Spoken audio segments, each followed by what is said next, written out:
자, 14장이 아주 긴데 우리 학생들에게 독해력 테스트, 지문이 길지만 독해력 테스트하는 차원으로 집중해서 보도록 했는데 14장 전체를 한 문장으로 표현한다면 뭐라고 할 수 있을까요? 누가 한번 말씀해 보세요. 14장 전체를 간단하게 한 문장으로 말한다고 하면 뭐라고 말할 수 있을까요? 꿀먹은 우리 장년들께서 한번 해보시겠어요? 비판하지 말라. 예, 비판하지 말라. 오늘 제목이 비판하지 말라입니다. 따라서 해보시기 바랍니다. 비판하지 마라. 비판하지 말라. 예, 또 판단하지 말라. 그런 말도 있는데 다 같은 표현이니까 비판하지 말라 하는 제목으로 오늘 말씀을 전하겠습니다. 이게 1절에 보면 믿음이 연약한 자를 받아들이고 그의 의심하는 것을 비판하지 마라. 비판하지 말라는 말씀을 쭉 길게 말씀하고 있습니다. 근데 우리는 본문 14장을 보면서 그 귀에 익숙한 요절들이 좀 있지요? 사나 죽으나 우리는 주님의 것이다. 이런 말씀 기억하고 있고, 하나님의 나라는 먹는 것이 아니고 오직 성령 안에서 의와 평강과 기쁨이다. 이런 말씀 요절로 잘 기억하십니다. 근데 본문을 쭉 보면 중요한 것은 사나 죽으나 우리가 주의 것이다 하는 말씀도 중요하고, 하나님의 나라는 의와 평강과 희락이라는 말씀도 중요하지만, 본문은 우리에게 말하는 것은 그걸 말하는 게 아니에요. 뭐 하지 말라? 비판하지 말라는 것을 가리키고 있는 것입니다. 근데 사람들은요, 성경을 읽으면서 중요한 요절, 또 문학적인 멋있는 표현, 이런 것들은 기억을 해요. 기억을 하는데 그 문맥이 우리에게 강조하는 부분들은 놓치는 경우가 많습니다. 본문을 읽으면 비판하지 말라는 말씀을 우리가 깨닫고 그 면을 마음에 뼈저리게 새겨야 되는데, 그 말씀은 놓치고 하나님의 나라는 의와 평강과 희락이다, 그것만 강조한다고 하면 더욱 중요한, 어느 것이 더 중요하고 덜 중요하고는 말할 수 없지만 본문에서 말하는 핵심적인 내용인 비판하지 말라, 판단하지 말라 하는 것에 대해서는 놓치는 경우가 많다는 것입니다. 그래서 어떤 면에서 보면은요, 요절이 중요하긴 중요하지만 요절보다 더 요긴한 것은 문맥을 통해 가지고 그 글을 쓴 그 선지자나 사도가, 성령께서 우리에게 주고자 하시는 말씀의 핵심이 무엇이냐, 그걸 파악해내는 것이 중요한 것입니다. 우리 학생들도 학교에서 독해력 시험 볼 때 그걸 잘 파악을 해야 되는 거예요. 네? 자, 보세요. 자, 이 상당히 중요한 것인데 어떻게 비판하지 말라라고 교훈하고 있는가? 오늘 본문 보면은요, 먹는 것을 들어서 비판하지 말라고 말씀하고 있습니다. 보면 2절을 보면 어떤 이는 모든 것을 먹을 만한 믿음이 있으나 연약한 자는 채소를 먹는다. 먹는 자는 먹지 않는 자를 업신여기지 말고 먹지 않는 자는 먹는 자를 판단하지 마라. 이는 하나님께서 그를 받으셨기 때문이다. 자, 이 먹는 것이 무슨 의미가 있길래 먹는 것을 들어서 비판하지 말라고 하는 말을 사도 바울이 했을까?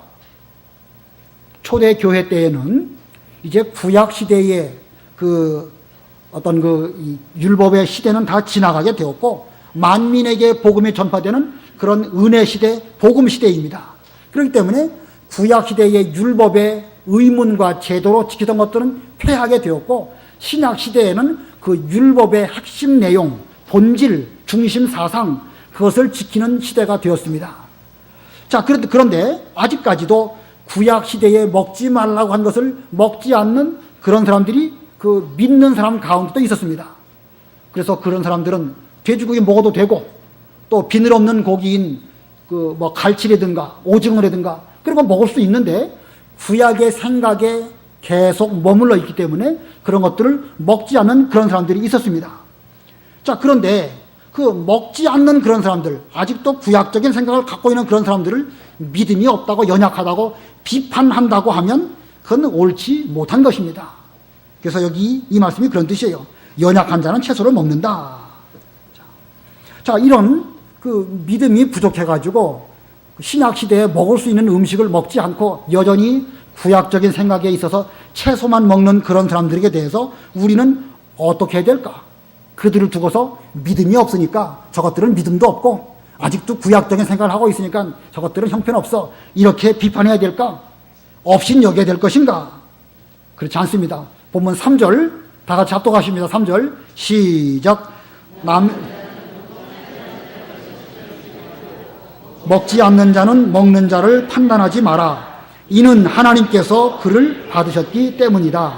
자, 하나님께서는 믿음이 연약한 자라도 예수 그리스도를 믿기만 한다고 하면 그 믿음 하나를 보시고 하나님이 그를 하나님의 아들로 받으셨어요.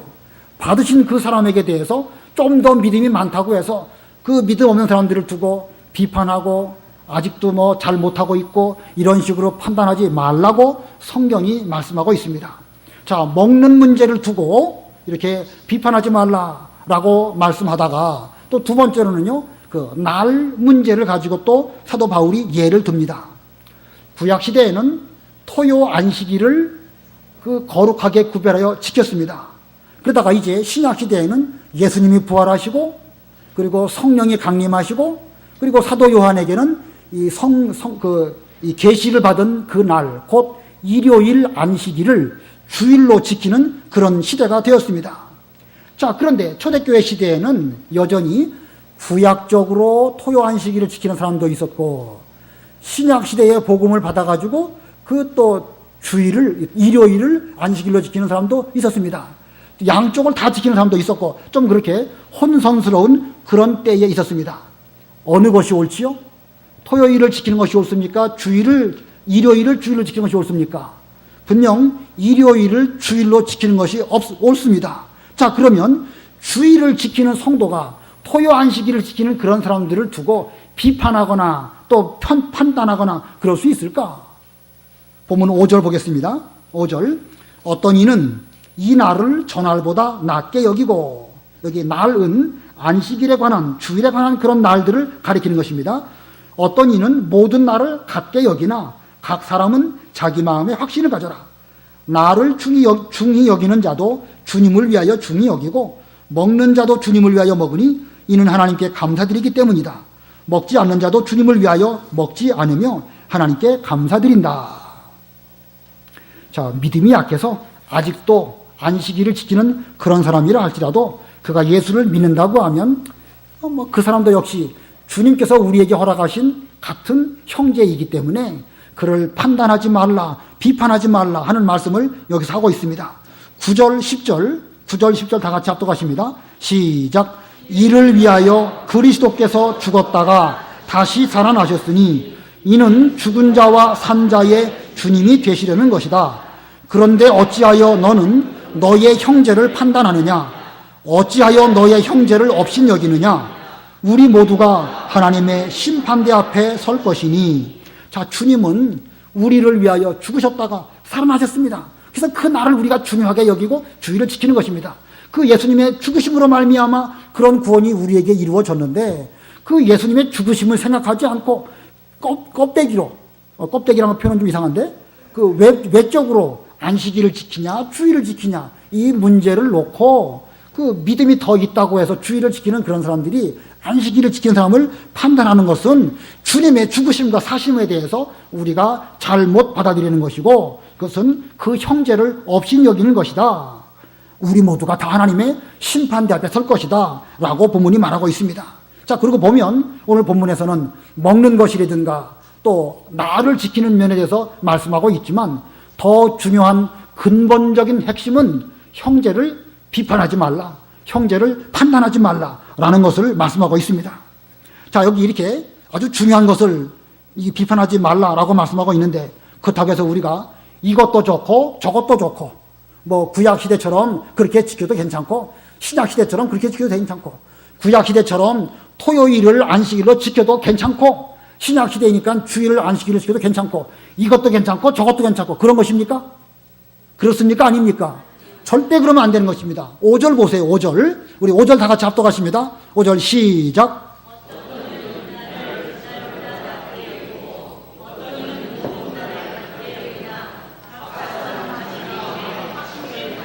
예, 각 사람은 자기 마음에 무엇을 가져라? 확신을 가지란 말이에요. 확신. 이것도 괜찮고 저것도 괜찮고 그거는 옳지 못한 거예요. 내가 믿음이 상대방보다 더 좋아서 많은 진리를 깨닫고 많은 은혜를 입었다고 한다면 확신을 가지고 이 진리를 세워나가고 그게 옳은 것이지 그냥 뭐 아무것도 그냥 이것도 괜찮고 저것도 괜찮고 그러면 진리가 무너지는 것입니다. 형제를 비판하지 않는다고 하다가 진리가 무너지면 그건 역시 더 큰 문제가 되는 것입니다. 그러므로 각 사람은 자기 마음에 올바른 진리가 무엇인지를 확신을 가져라. 옳고 그른 것이 무엇인지 확실한 분별력을 하되 그렇다고 해서 믿음이 없는 자를 비판하지는 말라라는 것이 본문의 핵심적인 요지인 것입니다. 자, 학생들 여기 보세요. 제가 학생들 지금 뭐 하는지 다 알아요. 다 알아도 가만히 있는 거야. 잘 보세요, 여기. 제가 옛날에 이영훈 목사님에게 들은 말씀이에요. 이영훈 목사님에게 어떤 신학생이 미국으로 신학을 공부하러 갔습니다. 좋은 신학교에 갔는데 그 신학생이 어느 날 보니까 신학교 교수가 있었는데 교수가 담배를 피더라는 거예요. 신학교 교수가.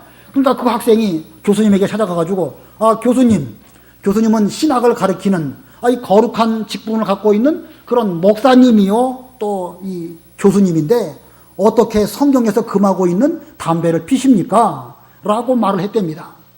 그랬더니 그 교수가 하는 말이 자기는 성경에 담배 피지 말라는 말이 없으니까 담배 피는 것 자체에 대해서 뭐 죄다라고 생각하지 않는다라고 말하더라는 것입니다.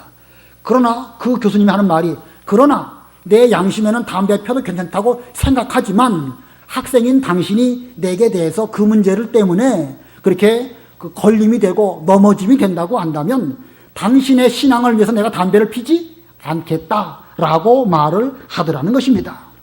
자, 여러분들은 이 교수에 대해서 어떻게 느낍니까? 담배를 피는 게 죄입니까? 죄가 아닙니까? 확실하게 얘기하셔요. 담배 피는 게 죄입니까? 죄가 아닙니까? 학생들 한번 말해보세요. 담배 피는 게 죄일까요? 죄가 아닐까요? 성경에는 담배라는 단어 자체가 없어요. 근데 담배 피는 것이 죄라고 말하고 있는데 분명한 성경적인 근거를 들어서 말해야 되겠는데 담배 피는 게 죄입니까? 죄가 아닙니까? 죄입니다. 예, 한번 보겠습니다. 신명기 29장 18절 한 절만 우리 중고등학생 가운데 읽으면 좋겠는데 신명기 29장 18절만 읽어봐 주세요.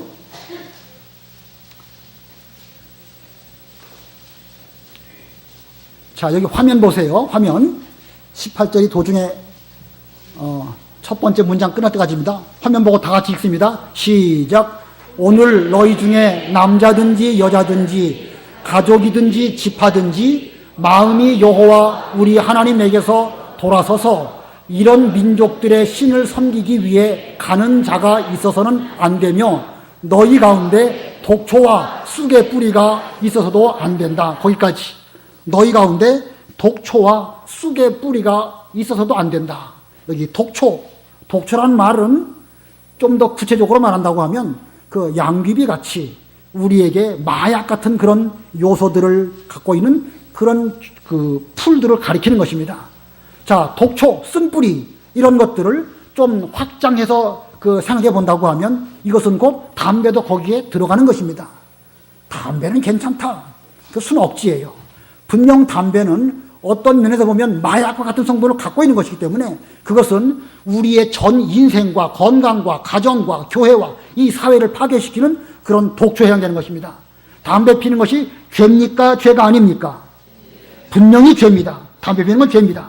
자, 그런데 아까 제가 미국에 있는 어느 신학교 교수가 이제 당신이 내게 대해서 그렇게 말한다고 하면 내 양심은 괜찮지만 당신의 신앙에 내가 걸림이 되지 않도록 하기 위해서 내가 담배를 앞으로 피지 않겠다. 이렇게 말했다는 거예요. 여러분, 그 교수님의 인격에 대해서 어떻게 느끼시나요? 그 교수님의 인격이 훌륭합니까? 안 훌륭합니까? 훌륭하죠. 그죠? 그 사람은 혹시 성경에 있는 계명들은 우리만큼은 깨닫지 못한다 할지라도 이 담배 피는 그것으로 말미암아 저 사람에게 내가 비판을 받고 혹시 나의 행동으로 말미암아 저 사람이 실족하는 일이 있다고 하면 안 될 것이니까 그렇다면 내가 앞으로는 담배 피지 않겠다. 이렇게 말한 거 보면 정말로 존경받을 만한 그런 분이라는 것입니다. 자, 지금 이 교수를 제가 설명을 드렸는데 한번 반대의 경우로 생각을 해보시기 바랍니다. 어떤 사람은 철저하게 술도 안 먹고 담배도 안 피고 마약도 안 하고 노름도 안 하고 주일도 잘 지키고 정말로 괜찮은 그런 사람입니다. 근데 만약에 그 사람이 다른 사람을 두고 술 먹고 담배 핀다고 비판하고 나무라고 하고 막 뭐라고 그랬다. 그 사람은 존경받을까요? 못 받을까요? 존경 못 받습니다. 오히려 그 사람은요 피곤해요. 그 사람의 인격은 혹시 자기의 믿음에 대해서는 뭐 괜찮을지 몰라도 인격적인 면에서는 빵점이라고 할 수도 있을 것입니다. 다른 사람은 그 사람을 존경은커녕 피곤한 사람으로 여기고 멀리하게 될 것입니다. 자, 제가 이 시간에 여러분에게 강조드리는 바가 무엇인지 잘 기억하시기 바랍니다. 계명을 안 지켜도 괜찮다? 제가 그 말을 하고 있는 겁니까? 아닙니다. 계명은 반드시 잘 지켜야 되는 거예요. 아까 각 사람은 자기 마음에 확신을 가져라. 어느 계명이 옳고 어느 계명이 틀린 것인지 확신을 가져야 되는 것이지, 정신이 흐리멍텅해가지고 이것도 좋고 저것도 나쁘지 않고 그러면 그건 올바른 사람이라고 할 수 없습니다. 그러나 더 중요한 것은, 그것보다 또 한 가지 더 중요한 것은, 내가 옳다고 해서 다른 사람을 비판하고 다른 사람을 비방한다고 하면 우리는 어쩌면 더 큰 계명을 범하게 되는 것입니다. 혹시 우리가 담배는 뭐 상대방으로 하여금 끊게 할 수 있을지는 몰라도 그 사람을 실족하게 만들어서 교회를 떠나가게 만들 수도 있다는 것입니다. 우리가 계명을 잘 지키는 것은 자신에 대하여 죄를 짓지 않는 것입니다. 남을 비판하지 않는 것은 다른 사람과의 관계에서 죄를 범하지 않는 것입니다. 우리는 이 양면 가운데서 어느 것이 더 그 여파가 클까요? 어느 것이 더 폐해가 클까요? 자기가 자기 스스로 믿음을 잘 지키는 그것도 중요한데, 그것이 이 교회에서 중요할까? 내가 다른 사람을 비판하지 않는, 그래서 다른 사람의 신앙으로 실족하게 하지 않는 이것이 더 중요할까? 둘 다 중요하지만 어느 것이 더 중요하겠죠? 1번일까요? 2번일까요? 어떻게 보면 2번입니다. 물론 1번, 2번 다 중요한데 어떻게 보면 그 파장은 다른 사람을 비난하는, 판단하는 그런 죄가 훨씬 더 심각한 죄일 수도 있다는 것입니다. 그래서 예수님께서는 어린 소자 하나를 실족하게 하는 자는 차라리 연자맷돌을 그 목에 메고 바다에 빠뜨리는 것이 차라리 낫다, 그렇게 말씀하시면서 마음을 실족하게 만드는 죄가 얼마나 크고 무서운 것인가를 보여주고 있습니다. 그런데 실제적으로 우리의 생활 가운데 보면 남을 비판함으로 상대 형제를 실족하게 하는 일이 너무나 이 교회 내에는 많이 있습니다. 특별히 스스로 잘 믿는다고 그렇게 여기는 그런 사람들이 이 교회에서 다른 사람들을 두고 실족하게 만들고, 심지어 그들로 실족해서 교회에 나오지 못하도록 만들어버리는 그런 일들도 많이 있습니다. 왜 보수적으로 믿는, 잘 믿는다고 하는 교회의 성도들은 많이 모이지 못할까? 왜 보수적으로 모이는 교회는 많이 모이지 못할까요? 우리는 그런 면에 대해서 성경에도 분명히 좁은 문으로 들어가기를 힘쓰라, 그렇게 말씀하시면서 넓은 문으로 가는 사람들은 많지만 좁은 문으로 가는 그 길은 협착하기 때문에 찾는 사람이 적기 때문이다, 그렇게 말씀하고 있습니다. 그래서 보수적으로 믿는 교회는 좁은 길로 걸어가기 때문에 사람들이 적을 수밖에 없다라고 말하면서 우리 교회의 숫자가 적은 것을 당연하게 생각하는 그런 사람들이 있다는 거예요. 그것은요, 핑계에 불과한 것입니다. 절대 그렇지 않습니다. 그 진리는 그 진리대로 우리가 중요하게 여기고 해석하고 받아들여야 되겠지만, 우리는 좁은 길로 걸어가기 때문에 어쩔 수 없다, 이런 식으로 한다고 하면 스스로 우리의 교회의 문을 좁게 닫아놓고 다른 사람은 못 들어오게 하고 들어온 사람도 쫓아내는 이런 가운데 빠질 수도 있다는 것입니다. 결국 보면은요, 보수적으로 믿는 교회가 좋기는 좋은데 다른 사람을 비판하는 그런 면이 의외로 많이 있기 때문에 그것이 상대방으로 하여금 인격적으로 감동도 주지 못하고 오히려 피곤하게 만들고, 하나님의 말씀을 전할 때에 그 말씀을 전하는 것으로 말미암아 피차 간에 공감이 돼야 되는데 공감을 얻지 못하니까 점점 사람들은 많지 않게 되고 교회에 점점 노인들만 많게 되는 이런 가운데로 가게 되는 것입니다. 제가 노인들 뭐라고 하는 건 아니에요. 노인들도 중요하지만 노인들이 믿음을 잘 지키는 가운데서 젊은 사람들도 잘 자라야 되는데, 이 분위기가 그렇게 되어버린다고 하면 점점 믿음이 약한 어린 성도들은 자라지 못하고 그 숫자는 줄어버릴 수밖에 없다는 것입니다. 자, 우리는 우리에게 있는 중요한 계명이나 교리에 대해서 자기 마음에 확신을 가지고 끝까지 붙드는 여러분들이 되시기를 바랍니다. 그러나 그와 동시에 믿음이 약한 형제를 비판하는 어리석음을 범치 않는 그런 교회가 되기를 바랍니다. 그래서 우리 교회에 먼저 믿는 우리들은 더 잘 믿는 우리들이 되어야 되겠고, 믿음이 약한 성도들은 점점 신앙생활을 잘해서 믿음이 강한 이런 사람으로 성장하는 우리 교회가 되어야 되겠고, 믿음이 좋으신 어른들은 점점 또 신앙생활을 잘함으로 믿음이 약한 사람들을 잘 격려해주고 뒷바라지해주고, 또 그렇게 해서 앞으로 저들이 하나님의 일을 더 잘할 수 있는 이런 교회로 우리 교회가 성장케 되기를 바랍니다. 자, 그러면 이제부터 비판하지 않아야 되겠는데, 아무도 우리를 비판하지 않으면 얼마나 좋을까요? 우리 학생들 한번 보세요. 여기 보세요. 학생들이 혹시 뭘 잘못한다 하더라도 이제는 부모나 선생님이나 교회 목사가 여러분들을 비판하지 않을 거예요. 간섭하지 않을 것입니다. 자, 간섭하지 않으면 좋겠죠? 좋을까요? 나쁠까요? 여러분, 목사가 여러분의 신앙생활에 대해서 간섭하지 않으면 편안하겠죠? 그죠? 어떨까요? 사실은요, 그때가 더 위험할 때입니다. 아무도 간섭하지 아니할 때, 그때는 넘어져도 더 크게 넘어지는 거예요. 처음에 어린아이 때는 이렇게 하지 말아라, 이렇게 해라, 이렇게 하면 그 말을 잘 들으면요, 위험한 일이 있긴 있어도 덜 위험합니다. 근데 스스로 하기를 놔두면서 그냥 놔둬버리면 나중에 가갖고 넘어져도 크게 넘어지는 것입니다. 자, 앞으로 우리가 서로 비판하지 않고 판단하지 않는 교회가 되어야 되겠는데, 앞으로 이 문제를 어떻게 해결할 수 있을까? 어떻게 해야 될까? 자기 믿음을 스스로 간직하는 그런 우리가 되어야 됩니다.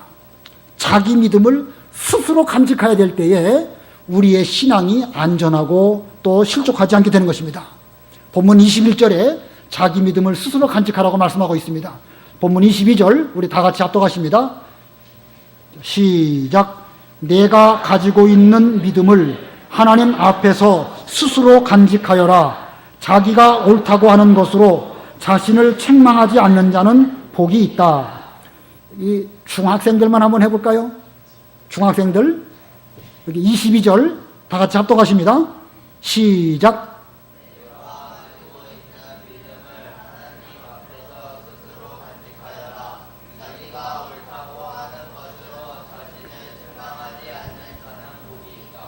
고등학생들 한번 해볼까요? 고등학생들. 자, 시작.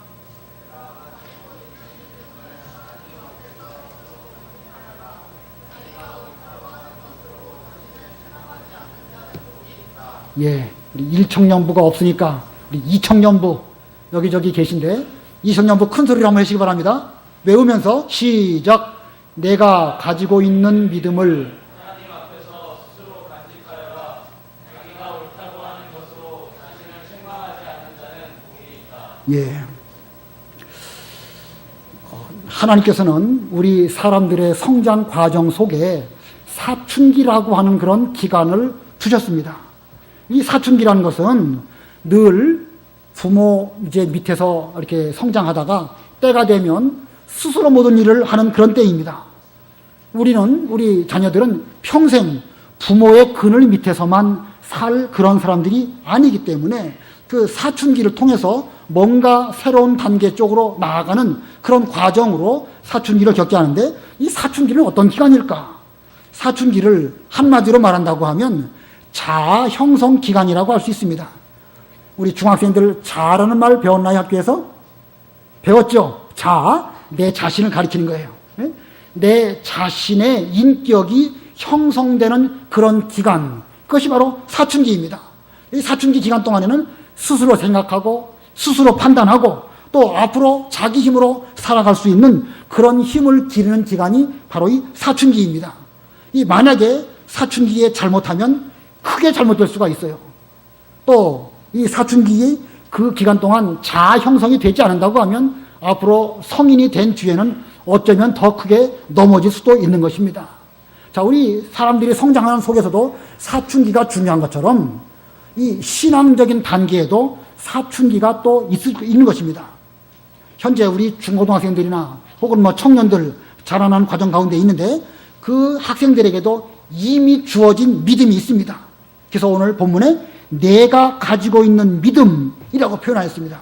이미 우리들에게는 하나님으로 말미암아 어릴 때부터 주어주신 그런 우리가 가지고 있는 믿음이 있는데, 그 믿음을 누구 앞에서요? 하나님 앞에서 어떻게 간직하여라? 스스로 간직하여라. 이미 우리에게 주신 바 그 믿음을 하나님 앞에서 스스로 간직하는 것, 이게 중요한 것입니다. 이걸 잘 간직하는 사람은 영적 실력이 늘어나기 때문에 앞으로 어떤 어려운 일을 만나도 스스로 그 모든 일들을 헤쳐나갈 수 있는 그런 힘이 생겨나게 되는 것입니다. 현재의 청소년기는 자기 믿음을 하나님 앞에서 스스로 간직하는 그런 힘을 기르는 그런 기간입니다. 아까 담배 피는 것에 대해서 설명을 드렸는데 담배 피는 것이 옳은가 옳지 않은가, 우리 중고등학생들 담배 피는 것이 옳은가 옳지 않은가, 이미 여러분들은 담배 피는 것, 술 먹는 것은 옳지 않다라고 하는 믿음을 사실은 가지고 있습니다. 근데 그 믿음을 간직할 만한 힘이 내게 있는가 없는가? 자, 스스로 간직할 만한 영적인 힘이 있는 사람은 끝까지 담배 먹을 수 있는 그런 기회가 와도 안 피고 또 술 먹을 수 있는 환경이 와도 안 필 것입니다. 그래서 스스로 부끄럽지 않습니다. 아까 그 22절 끝에 자기가 옳다는 바로 자신을 책망하지 않는다는 복이 있다. 자, 자기가 옳다고 여기는 그 믿음을 스스로 잘 간직하니까 어떤 일이 있더라도 부끄럽지 않아요. 그 말씀이 나를 책망하지 않습니다. 그래서 그 사람은 점점 올바른 길로 가게 되는데, 그런 믿음의 길로 잘 걸어가는 사람에게는 하나님이 무엇을 주실까? 22절 끝에 뭐가 있다고 그랬죠? 뭐가 있다? 복이 있다. 복이 있다. 담배 피지 않는 그 믿음만 끝까지 잘 지켜도 그거 한 가지만으로도 복이 있어요. 술 먹지 않는 일, 그거 참 지키기 어렵습니다. 정말로 어렵습니다. 그러나 스스로 하나님 아버지 앞에서 그 믿음을 잘 지키면 나중에 그 술 먹지 않는 그것으로 나를 책망받지 않기 때문에 그것으로 말미암아 하나님으로부터 복을 받는 것입니다. 사람이 살다 보면은요, 술, 담배, 어른들 보기에는 아무것도 아닌 것처럼 보여도 극단적인 상황을 만나면 그거 안 먹고 안 핀다는 게 정말로 쉽지가 않습니다. 아니, 억울한 일을 만나면은요, 이거 분명히 나는 잘못한 것도 없는데 모함을 당하고 막 나에게 책망을 하고 그러면 막 머리끝까지 화가 뻗쳐 오르죠. 그때 사람들은 어떻게 하죠? 막 머리끝까지 화가 뻗쳐 오를 때 담배 한 대를 피우면 마음이 착 가라앉지요. 사실 담배에는 그런 것이 있다고 하더라고요. 그러니까 담배 자체가 무조건 다 나쁘냐? 좋은 면도 있긴 있죠. 그렇게 사람을 진정시키니까. 자, 혹은 사람이 열받는 일을 잊어버리기 위해서 술을 먹기도 합니다. 술 먹으면 잊어버릴 수 있나요? 없나요? 잊어버릴 수 있죠. 술 취한 상황에서 비몽사몽 간에 그저 지나가고 나면, 시간 지나가면 또 잊어버릴 수 있는 것이니까, 그런 면에서 볼 때에 술이 무조건 다 나쁘냐? 그런 좋은 면도 있기는 있습니다. 근데 그 결과가 어떻게 될까?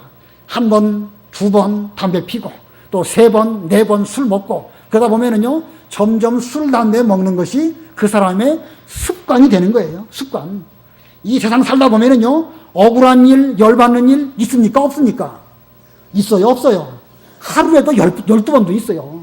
그러니 열받고 그 억울한 일 만날 때마다 술 먹고 담배 핀다고 하면 내내 그 사람은 어려운 가운데 빠지게 될 것입니다. 그래서 한 번 자기 믿음을 스스로 지키지 못하는 사람은 그 믿음이 무너지게 되는 것이고, 한 번 무너진 그 사람은 계속해서 그렇게 살게 될 수밖에 없습니다.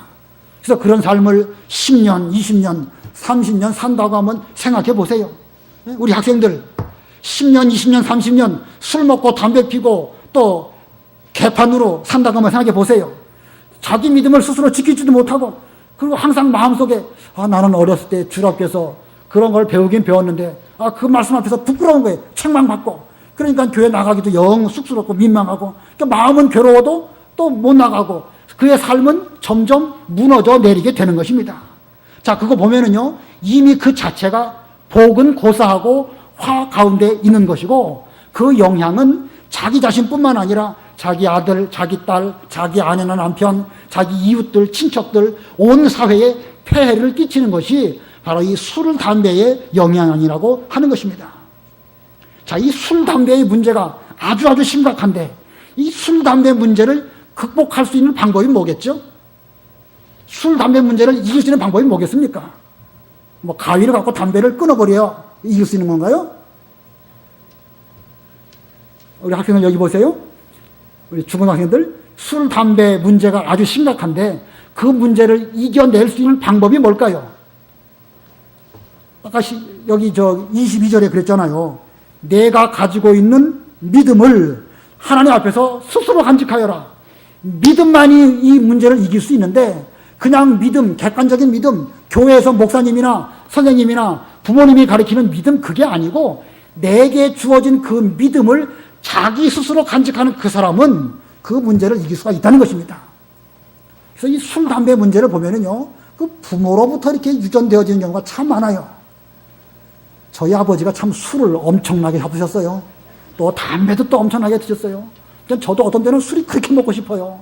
근데 만약에 저에게 믿음이 없었다고 한다면 저는 분명히 술고래가 되고 담배 많이 피다가 아마 지금쯤 저도 골골하는 상태가 되지 않았을까 여러 번 그런 생각을 해봅니다. 그래서 얼마나 다행스러운지 몰라요.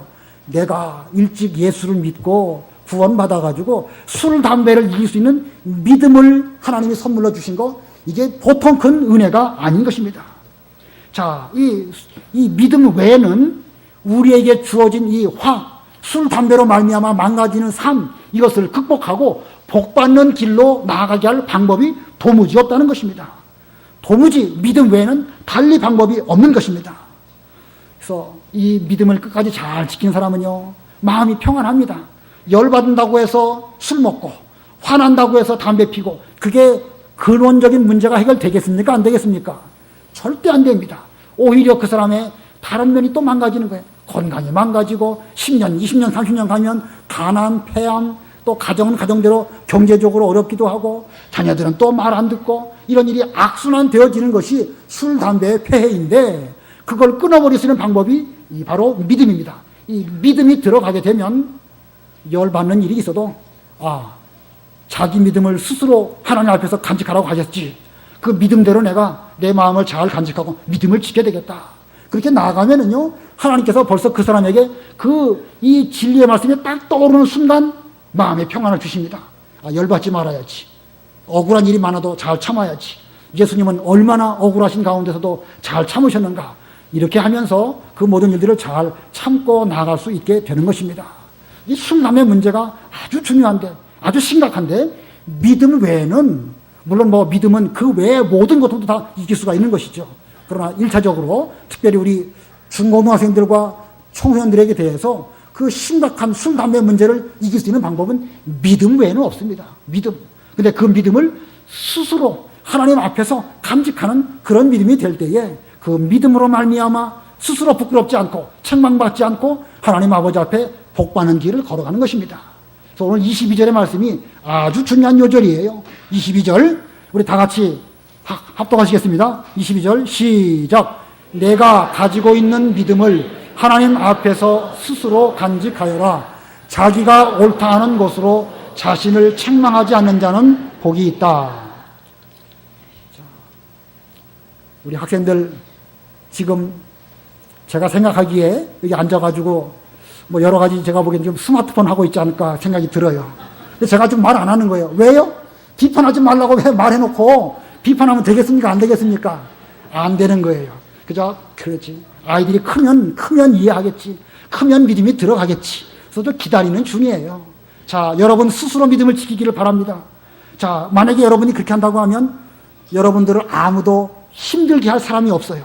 목사나 부모님이나 주력교 선생님들도 여러분 힘들게 할 사람이 없습니다. 그런 사람은요, 다니엘과 같이, 요셉과 같이, 다니엘이 바벨론으로 포로 잡혀가고 요셉이 애굽으로 종로로 타더라도 거기서 자기 믿음을 끝까지 잘 지키게 되는 것입니다. 그러므로 바라기는, 제가 우리 학생들에게 바라는 바는, 이거 좀 목사로서 말하는 게 아니에요. 여러분에게 대해서 아버지의 입장에서 말하는 것입니다. 여러분 스스로의 믿음을 하나님 아버지 앞에서 잘 지키시는 우리 학생들이 다 되시기를 바랍니다. 하나님께서 여러분에게 앞으로 그래서 큰 복을 주시는 우리 교회의 청소년들이 되어서 앞으로 우리 교회를 잘 지키고 하나님의 은혜와 복을 풍성하게 받는 하나님의 아들과 딸들이 다 되시기를 바랍니다. 기도하겠습니다.